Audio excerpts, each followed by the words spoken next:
You are 80 years old. You are sitting on a park bench in Manhattan feeding pigeons. One of them is white with gray-tipped wings.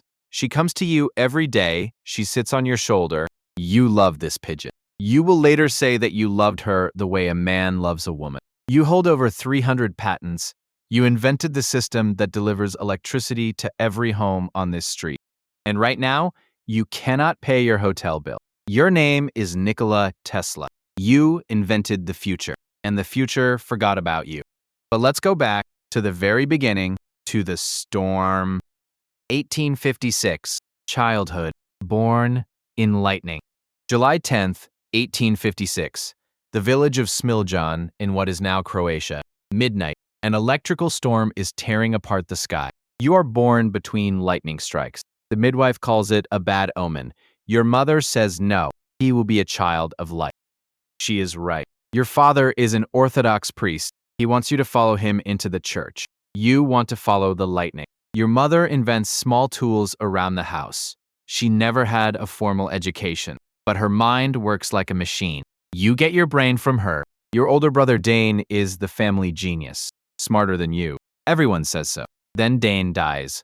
A horse accident. You are there when it happens. You are a child, and suddenly you are the only son. The pressure to be extraordinary lands on you like a stone. At school, you can do calculus in your head.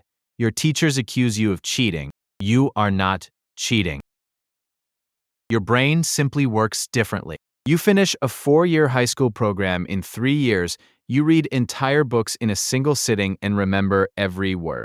Then you get cholera. You nearly die. You spend 9 months in bed. Your father sits beside you and makes a deal. Survive this, and I will send you to engineering school. Not the priesthood. Engineering. You survive. 1875. The student. You enroll at the Polytechnic in Graz, Austria. Your first year is perfect. 9 exams pass, nearly twice as many as required. The dean writes your father a letter. Your son is a star of the first rank. Your second year, you argue with a professor about the future of electrical motors. He says your idea is impossible. You say he is wrong. By your third year, you are gambling, skipping lectures, and failing classes. You never graduate. Your father dies. You find letters from your professors warning him that you would work yourself to death. You are 23 years old. No degree, no father, no money, and an idea in your head that will not stop spinning. 1882. The vision. You are working at a telephone company in Budapest. Underpaid, overworked, unremarkable. One afternoon, you are walking through a park with a friend. You are reciting poetry, and then it hits you. Like the lightning you were born in. The rotating magnetic field. The complete design for an alternating current motor appears in your mind, fully formed. Every detail. You grab a stick and draw it in the dirt. Your friend stares at you. He does not understand what he is looking at. You do. You are looking at the future of electricity, and you just designed it in a park with a stick. 1884. America. You arrive in New York City. You have 4 cents in your pocket, a letter of recommendation, and the design for the AC motor in your head. The letter is addressed to Thomas Edison, the most famous inventor in America. Edison hires you. You work 18-hour days fixing his generators. He promises you $50,000 if you can improve his direct current system. You do it. When you ask for the money, Edison laughs. He says, "Tesla, you do not understand American humor. You quit. On the spot, with nothing. You try to start your own company. It fails within a year. Your business partners take your patents and kick you out. For the next year, you dig ditches for the New York City streets. $2 a day. The inventor of alternating current is shoveling dirt in a ditch to buy dinner. You are 29 years old. You are broke. You are brilliant. Nobody cares." 1888. The rise. George Westinghouse finds you. He is Edison's biggest rival. He sees what Edison could not. He licenses your AC patents. He pays you $60,000 plus royalties. You are rich. For the first time in your life, Edison fights back. He launches a public campaign against alternating current. He calls it dangerous, deadly. He electrocutes animals in public demonstrations to prove AC kills. Dogs, horses, an elephant named Topsy. He lobbies for alternating current to power the electric chair. His logic is simple. If AC is the current of death, no one will want it in their home. You respond by doing something Edison would never dare. You pass alternating current through your own body on stage. Light bulbs glow in your hands, sparks fly from your fingertips. The audience is terrified and amazed. You are proving that AC is safe. You are also proving that you are completely insane. Both things can be true. The War of Currents, Edison versus Westinghouse, direct current versus alternating current, and you are the weapon Westinghouse never expected to have. 1893, your moment. The World's Columbian Exposition in Chicago, 27 million visitors, the biggest event in American history. You and Westinghouse win the contract to light it. On opening night, President Cleveland presses a button. 100,000 light bulbs explode to light, all powered by your alternating current. The crowd gasps. Some weep. They have never seen anything like this. No one has. You are 37 years old. You have just lit up the future. 3 years later, the first hydroelectric power plant at Niagara Falls goes online. Using your patents, alternating current wins, Edison loses. Your system will power the entire world for the next century and beyond. But Westinghouse is drowning in debt. The War of Currents nearly bankrupted him. He comes to you and says he cannot afford your royalty payments. Your royalties are worth millions. You tear up the contract in front of him because he believed in you when no one else did. It is the most generous and the most foolish decision of your life. Those royalties would have made you one of the richest men in history. Instead, you gave them away for loyalty, for gratitude, for a principle that will not pay your rent in 40 years. But you do not know that yet. 1895, the fire. March 13, 1895, your laboratory on South Fifth Avenue catches fire. It starts in the basement and tears upward. Your fourth-floor lab collapses into the second floor. Everything burns. Notes, prototypes, models, years of research, your entire life's work, gone in one night. You tell a reporter, "I am in too much grief to talk." You rebuild, because that is what you do. But something has shifted. The universe is not done taking from you. 1890, Colorado Springs. You build a new laboratory in the mountains of Colorado. You want to prove that the Earth itself can conduct electricity. You create artificial lightning. Bolts 41 meters long. The thunder is heard 25 kilometers away. You light 200 light bulbs without wires from a distance of 40 kilometers.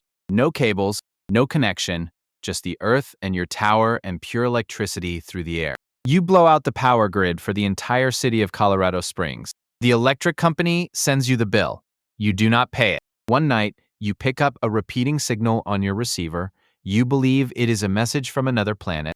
The scientific community mocks you. The newspapers love it. You are becoming more myth than man. 1901, Wardenclyffe, the dream that dies. You return to New York with the biggest idea of your life, a tower on Long Island that can transmit wireless energy and communication across the globe. Free energy for everyone, anywhere on Earth. J.P. Morgan, the richest man in America, gives you $150,000 to build it. The tower rises. Wardenclyffe. It is beautiful. It is revolutionary. It is almost finished. Then, Morgan asks a question. If anyone can access this energy, where do I put the meter? You cannot charge for energy that is free. And Morgan did not get rich giving things away. He pulls his funding. No other investor will touch you. The tower sits unfinished. In 1901, Guglielmo Marconi sends the first transatlantic radio signal. Using technology that relies on your patents, he gets the Nobel Prize in 1909. You get nothing. In 1917, the Wardenclyffe Tower is demolished to pay your debts. Your dream of free wireless energy is sold for scrap. The decline. After Wardenclyffe, the world moves on without you. You keep inventing a bladeless turbine, a vertical takeoff aircraft, plans for wireless energy that are decades ahead of their time. Nobody funds them. Nobody listens. You develop obsessions. The number 3, you must walk around a building 3 times before entering. You require 18 napkins at every meal. You count your steps. You cannot touch human hair. You are always eccentric. Now the world calls you something worse. You move from hotel to hotel. You cannot pay your bills. You are evicted from the St. Regis, then the Hotel Pennsylvania, then the Governor Clinton.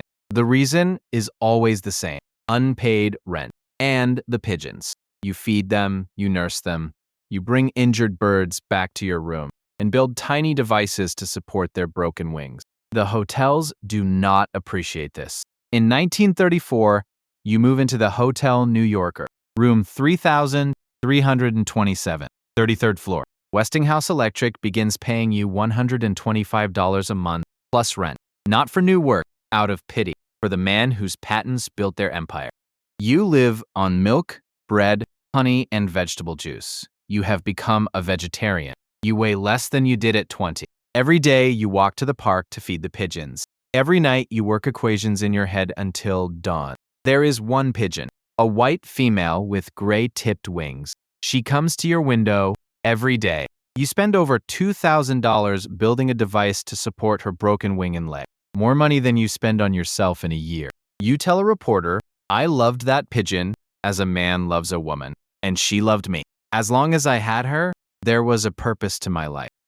She dies, and something in you dies with her." January 7th, 1943. The end.